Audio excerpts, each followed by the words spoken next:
سخت سرور کی حدود میں ایس ایچ او محمد رضوان نے کارروائی کرتے ہوئے بین الصوبائی منشیات کی اسمگلنگ کی کوشش کو ناکام بناتے ہوئے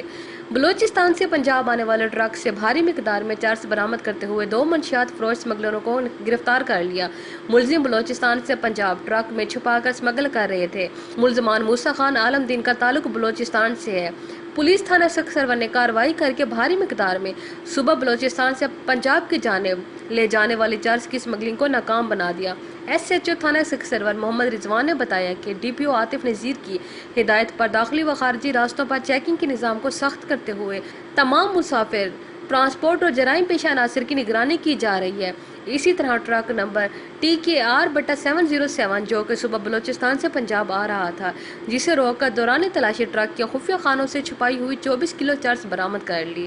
ملزم عالم دین ولد عمر خان قوم موسیٰ Khel Pathan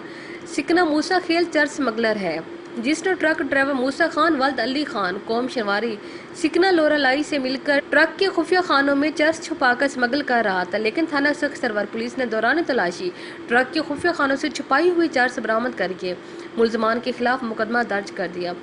S H O تھانہ سخت سرور محمد رضوان نے بتایا کہ ضلع بھر کے داخلی و خارجی راستوں کی طرح سخت سرور میں بھی باہری چیکنگ کے نظام کو پہلے سے زیادہ مؤثر کر دیا تاکہ تمام آنے جانے والی ٹرانسپورٹ کو مانیٹر کرتے ہوئے جرائم پیشہ عناصر کو ناکام بنایا جا سکے۔